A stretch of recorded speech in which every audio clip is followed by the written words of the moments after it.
मैं नवीन कुमार, व्याख्याता इतिहास, मोता महाविद्यालय राजगढ़। आज मैं बीए द्वितीय वर्ष के विद्यार्थियों के लिए एक नया टॉपिक लेकर आया हूँ, जिसमें हम इल्तुतमिश के ऊपर चर्चा करेंगे। जो मामलुक वंश का है वो दूसरा सुल्तान माना जाता है, जिसने 1211 ईस्वी से लेकर 1236 ईस्वी तक शासन किया था। पिछले टॉपिक में हमने कुतुबुद्दीन ऐबक पर चर्चा की थी, जहाँ हमने देखा था कि लगभग 4 वर्ष शासन करने के पश्चात नवंबर 1210 ईस्वी में लाहौर में है वो चौगान, जो कि आधुनिक पोलो जैसा एक खेल होता है, खेलते समय घोड़े से गिर जाने पर उसकी मृत्यु हो गई थी। ऐबक की मृत्यु के बाद जो एक प्रकार से नवसर्जित, जो नया सर्जित हुआ था तुर्की राज्य, उसमें पुनः एक प्रकार से वो अराजकता की स्थिति व्याप्त हो गई थी। इस अराजक परिस्थिति का सबसे बड़ा कारण ये था कि जो तुर्की अमीर थे वो विभिन्न गुटों में विभाजित हो गए थे और एक प्रकार से अपने अपने गुट का नेतृत्व करते हुए वो दिल्ली सल्तनत को हथियाने के वो सपन देखने लगे थे।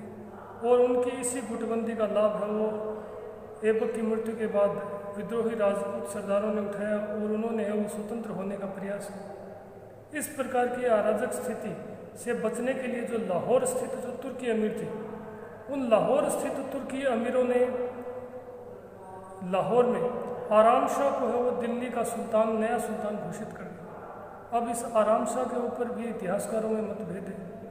यह आराम शाह कौन था? इतिहासकार इस विषय पर एक मत नहीं है। अब्दुल्ला व मिनहाज सिराज जैसे इतिहासकारों के अनुसार इतिहासकारों ने कुतुबुद्दीन ऐबक के किसी भी पुत्र का उल्लेख नहीं किया जो कि समकालीन इतिहासकार थे। अबुल फजल, जो कि अकबरकालीन मुगल कालीन इतिहासकार था, उसके अनुसार कुतुबुद्दीन ऐबक का भाई था, यानी ये जो आराम शाह है वो कुतुबुद्दीन ऐबक का भाई था। इसामी, जो कि मोहम्मद बिन तुगलक का समकालीन था, इसामी ने अपने ग्रंथ में फुतूह-उस-सलातीन में बताया है कि जो आराम शाह है वो कुतुबुद्दीन ऐबक का पुत्र था। ये क्वेश्चन पहले ऑब्जेक्टिव टाइप प्रश्न में पूछा जा चुका है कि किस इतिहासकार ने है वो आराम शाह को कुतुबुद्दीन ऐबक का पुत्र माना है। तो इसामी ने फुतूह-उस-सलातीन में आराम शाह को कुतुबुद्दीन ऐबक का पुत्र माना है। यद्यपि लाहौर के जो तुर्की अमीर थे, उन्होंने इस अराजक स्थिति से बचने के लिए और अपनी स्थिति को सुदृढ़ बनाने के लिए ऐबक की मृत्यु के तुरंत बाद आराम शाह को है वो दिल्ली सल्तनत का सुल्तान घोषित कर दिया। किंतु आराम शाह है वो सर्वथा अयोग्य और अनुभवहीन निकला। उसकी इस अनुभवहीनता का लाभ उसी के तुर्की अमीरों ने उठाया और उन्होंने अपने अपने क्षेत्र में एक प्रकार से वो स्वतंत्र होने का प्रयास करना शुरू कर दिया। उसकी अनुभवहीनता को भांपकर दिल्ली स्थित जो तुर्की अमीर थे, जो एक प्रकार से विभिन्न गुटों से संबंधित थे, उन तुर्की अमीरों ने जो बंदायूं का जो सूबेदार था इल्तुतमिश, जो कि ऐबक का एक प्रकार से विश्वस्त दास और वर्तमान में उसका दामाद भी था, इल्तुतमिश को दिल्ली सल्तनत संभालने के लिए, दिल्ली का सल्तनत या सिंहासन संभालने के लिए उन तुर्की अमीरों ने, जो कि दिल्ली में स्थित थे, इल्तुतमिश को दिल्ली आमंत्रित किया। दिल्ली स्थित इन तुर्की अमीरों का नेतृत्व है वो एक सेनानायक, जो तुर्की सेना का एक प्रमुख सेनानायक भी था, अली इस्माइल है वो इसका नेतृत्व कर रहा था। अली इस्माइल ने अपने अनुचर भेजकर इल्तुतमिश के पास है वो दिल्ली पर तुरंत अधिकार करने के लिए, एक प्रकार से आगे बढ़ने के लिए आमंत्रित किया। इल्तुतमिश ने त्वरित है वो एक प्रकार से तुरंत कार्रवाई करते हुए दिल्ली पर अधिकार कर लिया। इधर जब आराम शाह को लाहौर में यह सूचना मिली तो वह भी अपनी सेना के साथ दिल्ली की ओर बढ़ा और दिल्ली के निकट उसकी जूद नामक स्थान पर उसकी मुठभेड़ है वो इल्तुतमिश। और इस संघर्ष में, दिल्ली के निकट हुए इस संघर्ष में आराम शाह पराजित हो और उसे पकड़ लिया गया, जिसे बाद में मार डाला गया। इस प्रकार आराम शाह की है वो हत्या करने के पश्चात इल्तुतमिश है वो दिल्ली का सुल्तान बना। दिल्ली के सिंहासन पर अब उसका दिल्ली का शासक बन गया। दिल्ली का शासक बनते ही उसके सामने अनेक प्रारंभिक समस्याएं थी, परंतु हम इन समस्याओं पर चर्चा करने से पहले हम ये देखेंगे कि ये इल्तुतमिश था कौन। इल्तुतमिश कौन था, उसका जन्म कहाँ पर हुआ था, तो उसके हम प्रारंभिक जीवन के बारे में पहले चर्चा करेंगे। बाद में हम उसकी प्रारंभिक जो समस्याएं थी उनके ऊपर चर्चा करेंगे। बाद में उसकी उपलब्धियाँ, या ऐसा कह सकते हैं कि उसके द्वारा जो विभिन्न कार्य किए गए, चाहे सैन्य अभियान हो, चाहे विभिन्न सांस्कृतिक उपलब्धियाँ हों, उनके ऊपर चर्चा करेंगे। और सबसे पश्चात में हम उसका मूल्यांकन करते हैं, उसकी उपलब्धियों को। तो अब हम उसके प्रारंभिक जीवन के बारे में चर्चा करेंगे। इल्तुतमिश का जो प्रारंभिक जो जीवन है, उसके बारे में हमें सूचना, जो जानकारी है, देखिए हमें जो भी जानकारी मिलती है उसका कोई न कोई स्रोत होता है। तो इल्तुतमिश के भी प्रारंभिक जीवन के बारे में जो जानकारी मिलती है वो हमें मिनहाज उस सिराज के ग्रंथ तबकात नासिरी से प्राप्त होती है। मिनहाज है वो इल्तुतमिश का समकालीन इतिहासकार था। उसी के ग्रंथ तबकात नासिरी से ज्ञात होता है कि इल्तुतमिश का जन्म है वो आधुनिक तुर्किस्तान में इलबरी कबीले का जो सरदार था, जिसका नाम आलम खान बताया गया, आलम खान के यहाँ पर हुआ था। इल्तुतमिश है वो अत्यंत ही आकर्षक व्यक्तित्व का और होनहार बालक था, और उसकी इसी योग्यता के कारण उसका पिता आलम खान अपने अन्य पुत्रों की अपेक्षा इल्तुतमिश को वो बहुत अधिक लाड प्यार करता था। और इसी कारण उसके भाई जो थे, अन्य भाई, वो उससे अत्यधिक एक प्रकार से ईर्ष्या करते थे। और इसी ईर्ष्यावश उन्होंने इल्तुतमिश को बचपन में ही एक घोड़ों के व्यापारी को बेच डाला। घोड़ों के व्यापारी ने उसे आगे जो बसरा का जो प्रधान काजी था उसे बेच डाला। प्रधान काजी की मृत्यु के बाद उसके पुत्रों ने इल्तुतमिश को एक दास व्यापारी जमालुद्दीन को बेच दिया। और इसी जमालुद्दीन से कालांतर में गोरी के विश्वस्त दास कुतुबुद्दीन ऐबक ने इल्तुतमिश को अपने दास के रूप में वो खरीद लिया। चूँकि इल्तुतमिश प्रारंभ से ही अत्यधिक आकर्षक व्यक्तित्व का होनहार प्रतिभाशाली व्यक्ति था, अतः शीघ्र ही उसने अपनी अपनी निष्ठा, स्वामी भक्ति, अपने प्रतिभा के बल पर उसने वो कुतुबुद्दीन ऐबक का विश्वास अर्जित कर लिया। कुतुबुद्दीन ऐबक भी उसकी निष्ठा से अत्यधिक प्रसन्न हुआ और उसे अपना प्रधान अंगरक्षक, जिसे उस समय सर ए जानदार के नाम से जाना जाता था, यानी प्रधान अंगरक्षक के पद पर नियुक्त कर दिया।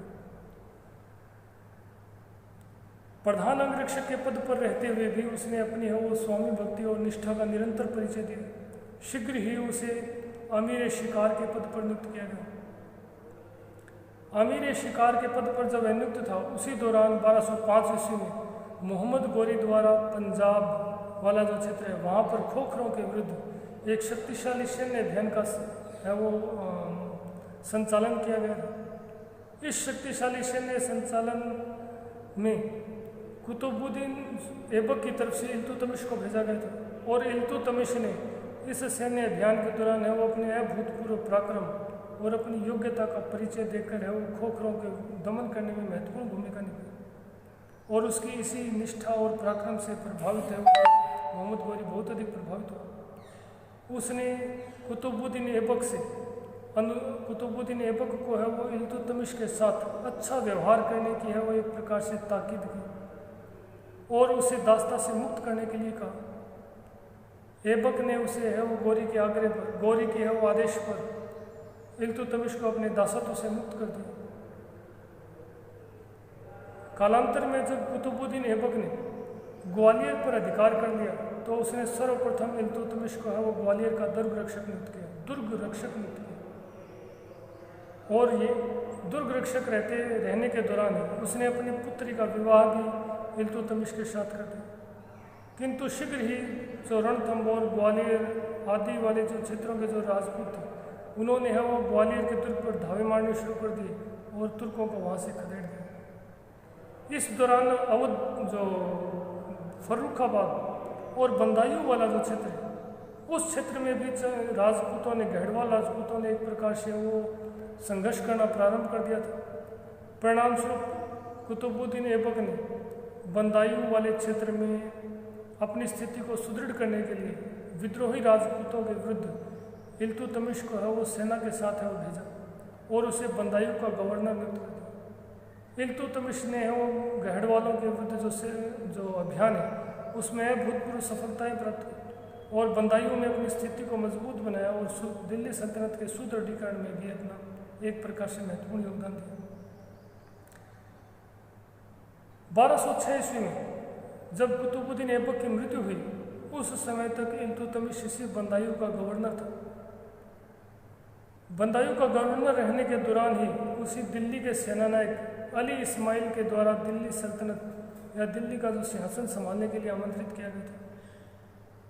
उसने वो बिल्कुल भी देर किए बिना तुरंत है वो दिल्ली के लिए प्रस्थान किया और तुरंत है वो दिल्ली पर अधिकार करके स्वयं को है वो दिल्ली का सुल्तान घोषित कर दिया।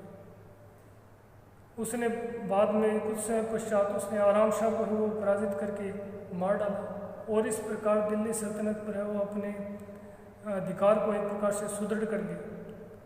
परंतु सिंहासन पर बैठते ही उसके सामने अनेक समस्याएं थी।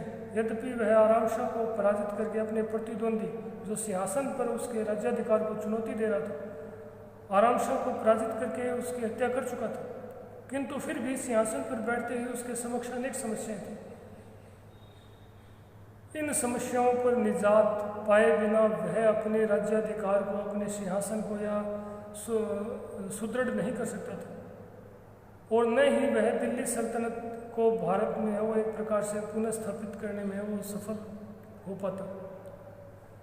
इन समस्याओं में उसके सामने जो सबसे प्रमुख समस्या थी वो थी तुर्की अमीरों की समस्या। अब ये तुर्की अमीर कौन थे?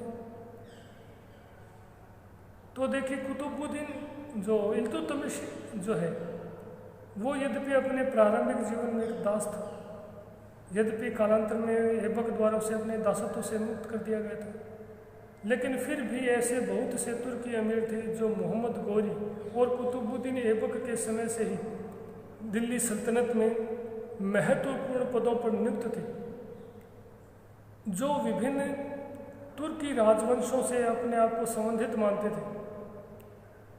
कुतुबुद्दीन ऐबक के वंश से संबंधित जो सरदार थे वो कुतुबी, गौरी के वंश से संबंधित जो थे वो मुइजी।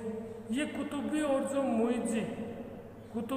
मुइजी जो तुर्की अमीर थे वो एक प्रकार से इल्तुतमिश को दिल्ली के सिंहासन का उत्तराधिकारी स्वीकार करने के लिए तैयार नहीं थे। उनका मानना था कि दिल्ली सिंहासन पर या दिल्ली के दिल्ली सल्तनत है उसके सिंहासन पर कुतुबी या मुइजी वंश का ही व्यक्ति है वो सिंहासन पर बैठना चाहिए। वो इल्तुतमिश को है वो एक प्रकार से विशुद्ध राजवंशी नहीं मानते थे और इसीलिए उन्होंने एक प्रकार से इल्तुतमिश के विरुद्ध है वो एक गुटबंदी है वो प्रारंभ रखी। इस गुटबंदी से निपटने के लिए जो इल्तुतमिश था उसने अपने वो विभिन्न प्रयास किए। इसके अलावा ये जो तुर्की अमीर थे, इन तुर्की अमीरों की एक प्रमुख मांग ये भी थी कि जो दिल्ली सल्तनत में जो प्रमुख और जो प्रभावशाली पद थे उन पदों पर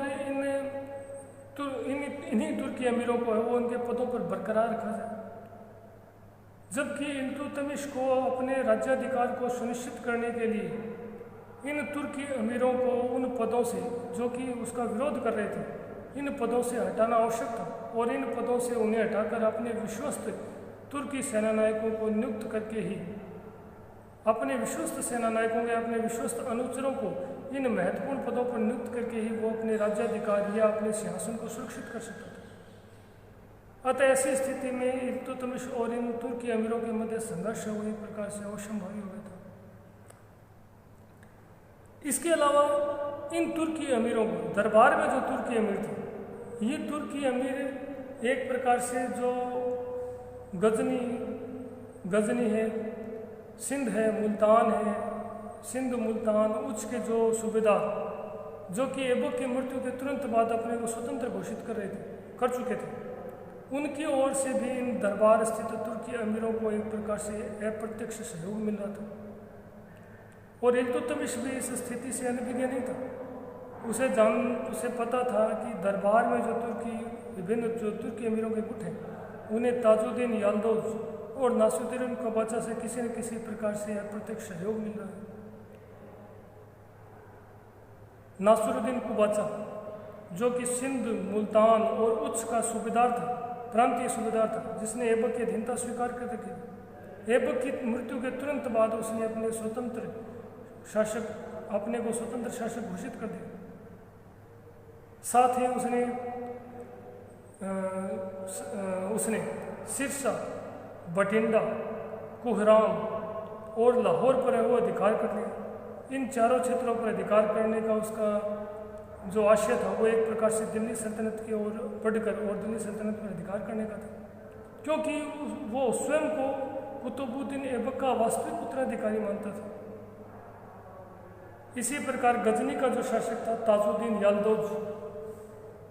याल्दोज ने भी गजनी का शासक होने के नाते जो भारतीय क्षेत्र थे उन पर अपना दावा प्रस्तुत करना शुरू कर दिया, क्योंकि अभी तक जो भारतीय जो क्षेत्र था वो गजनी और गौर के शासकों के अधीन ही था।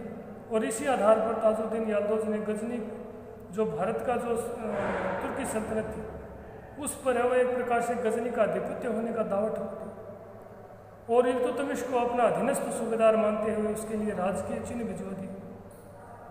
इल्तुतमिश इस समय तमाम विपरीत परिस्थितियों से घिरा हुआ था। ऐसी स्थिति में उसने भी अपने इस अपमान को सहन कर लेना ही उचित समझा और उन राजकीय चिन्हों को स्वीकार कर लेना ही उचित समझा। उसने राजकीय चिन्ह स्वीकार कर लिया।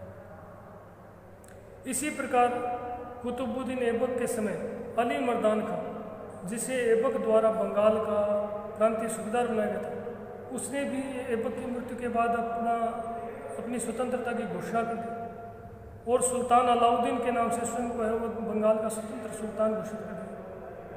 बिहार के जो खलजी सरदार था, बिहार का जो खलजी सरदार मलिक था, उसने भी अपनी स्वतंत्रता की घोषणा कर दी। इस प्रकार इन विभिन्न तुर्की अमीरों ने है वो एक प्रकार से न केवल उसके दरबार में बल्कि विभिन्न जो प्रांतीय तुर्की अमीर थे उन्होंने भी अपनी स्वतंत्रता की घोषणा करके अपने स्वतंत्र राज्य स्थापित करने का प्रयास प्रारंभ कर दिया। इल्तुतमिश का राज्याधिकार केवल दिल्ली और उसके आसपास के क्षेत्रों तक सीमित रह गया था। ऐसी स्थिति में कुतुबुद्दीन ऐबक के सामने जो दूसरी प्रमुख समस्या थी वो थी सेना का विश्वास अर्जित करना। देखिए, अब इन सभी समस्याओं पर निजात पाने के लिए उसके पास एक प्रकार से शक्ति का होना आवश्यक था और शक्ति है वो सेना में नहीं थी। खुद इल्तुतमिश के सामने जो दूसरी प्रमुख समस्या थी वो थी सेना का विश्वास अर्जित करना। यद्यपि इल्तुतमिश को दिल्ली पर अधिकार करने के लिए आमंत्रित करने वाला जो प्रधान सेनानायक था अली इस्माइल, वो अब उसका विरोधी बन चुका था। अली इस्माइल भी विरोधी सरदारों के प्रभाव में आकर इल्तुतमिश के राज्याधिकार का विरोध कर रहा था। अतः ऐसी स्थिति में उसके सामने जो दूसरा जो प्रमुख समस्या थी वो सेना को अपने विश्वास में लेना था। तीसरी प्रमुख समस्या है वो एक प्रकार से पश्चिमी सीमांत की सुरक्षा थी, यानी जो पश्चिमोत्तर में जो सीमा थी, ताजुद्दीन याल्दोज और नासिरुद्दीन कुबाचा के आक्रमण का दिल्ली पर भय बना ही हुआ था। साथ ही साथ खुरासान का जो शासक था उसके द्वारा भी एक प्रकार से पश्चिमी सीमा पर आक्रमण करने का भय बना हुआ था। यद्यपि मध्य एशिया में अब तक एक नवोदित शक्ति का भी उदय हो चुका था, मंगोलों ने भी एक प्रकार से वो खुरासान के शाह के ऊपर है वो खुरासान का जो विस्तृत राज्य था उसके ऊपर आक्रमण करने प्रारंभ कर दिए थे और खुरासान का शाह है वो मंगोलों से निरंतर पराजित होता जा रहा था। तो नासिरुद्दीन कुबाचा, ताजुद्दीन याल्दोज, खुरासान का शाह के साथ साथ एक पश्चिमी जो एक नवोदित शक्ति थी मंगोल, उनके द्वारा भी पश्चिमी सीमांत पर है वो आक्रमण किए जाने की आशंका बराबर बनी हुई थी। चौथी जो समस्या थी इल्तुतमिश के सामने गद्दी पर बैठती वो थी हिंदू विद्रोही राजपूतों। यद्यपि देखिए, ऐबक ने वो 1206 ईस्वी में शासक बनते ही अनेक राजपूत सरदारों को पराजित करके उन्हें वार्षिक कर देने के लिए मजबूर कर दिया था। उसने अपने सैन्य अभियानों के द्वारा अनेक राजपूतों को पराजित किया। कुछ राजपूत सरदारों ने उसे पराजित होकर अपना राज्याधिकार वापस है वो वार्षिक कर की एवज में वापस प्राप्त कर लिया था। किंतु जैसे ही ऐबक की मृत्यु हुई उन्होंने वार्षिक कर चुकाना है वो एक प्रकार से बंद कर दिया और जो तुर्की अधिकारी थे उन तुर्की अधिकारियों को अपने राज्यों से खदेड़ना प्रारंभ कर दिया और एक प्रकार से उन्होंने तुर्की अधिकारियों को अपने राज्यों से खदेड़कर अपनी स्वतंत्र सत्ता की घोषणा कर दी। ऐसी स्थिति में जो दिल्ली सल्तनत है वो एक प्रकार से दिल्ली और उसके आसपास तक के क्षेत्रों तक सीमित हो गई थी। इन क्षेत्रों में जालौर, ग्वालियर, रणथंबोर जैसे जो महत्वपूर्ण क्षेत्र थे, इन क्षेत्रों पर राजपूतों का अधिकार हुआ। इसके बाद उसकी जो समस्या थी, इल्तुतमिश की पांचवी जो प्रमुख समस्या थी वो थी पश्चिमोत्तर में ही खोखरों की समस्या। देखिए, खोखर जो पश्चिमी सीमांत में जिनका पूर्णतः दमन न तो मोहम्मद गौरी कर पाया, न ही गौरी के बाद है वो कुतुबुद्दीन ऐबक कर पाया, और न ही इल्तुतमिश कर पाया अभी तक। तो इल्तुतमिश के सामने भी इन खोखरों की समस्या बनी हुई थी। चूंकि 4 वर्ष के अल्पकाल के बाद ही ऐबक की मृत्यु हो गई थी, अतः ऐसी स्थिति में जो खोखर थे उन्होंने ऐबक की मृत्यु के साथ ही पुनः अपनी शक्ति को संगठित करना प्रारंभ कर दिया, और शक्ति को संगठित करके उन्होंने पुनः वो पश्चिमोत्तर में जो सीमावर्ती क्षेत्र थे उनमें एक प्रकार से अराजकता है वो व्याप्त कर दी। परिणाम स्वरूप जो पश्चिमोत्तर सीमांत था एक प्रकार से पूर्णतः सुरक्षित हो गया था। इसके बाद जो अगली समस्या थी वो थी उसके छठी, इल्तुतमिश के सामने जो अगली जो प्रमुख समस्या थी वो थी दुर्बल राज्याधिकार। दुर्बल राज्याधिकार से मेरा तात्पर्य है कि यद्यपि इल्तुतमिश जब सिंहासन पर बैठा तब वो यद्यपि दासत्व से मुक्त हो चुका था, किंतु फिर भी कुतुबी और जो मुइज़ी जो स्वयं को एक प्रकार से राजवंशीय तुर्की अमीर मानते थे, वो इल्तुतमिश को एक गुलाम या दास के रूप में ही एक निम्न वंशीय तुर्की राजपूत एक निम्न वंशीय तुर्की सरदार मानते थे, और इसी कारण वो उसे दिल्ली के सिंहासन पर देखना पसंद नहीं करते थे। इसी के कारण जो दिल्ली की जो सत्ता थी, जो सिंहासन था, उसके ऊपर इल्तुतमिश का जो राज्याधिकार था वो एक प्रकार से दुर्बल था, और इसी अपनी जो चूंकि वो प्रारंभिक जीवन में दास रह चुका था, और इस समस्या से निपटने के लिए उसने अपने राज्याधिकार को एक प्रकार से वैधानिक स्वरूप प्रदान करने के लिए उसने तत्कालीन जो खलीफा था बगदाद का, उससे एक प्रकार से है वो अपने राज्यादेश प्राप्त, उसने एक प्रकार से उससे अपने राज्य के लिए वैधानिक राज्यादेश प्राप्त करके अपने राज्याधिकार को वो सुदृढ़ करने का प्रयास करता। अगले वीडियो में हम उसकी उपलब्धियों के बारे में, उसके कार्यों के बारे में पढ़ेंगे, उसके विभिन्न सैन्य अभियानों के बारे में पढ़ेंगे। थैंक्स, धन्यवाद।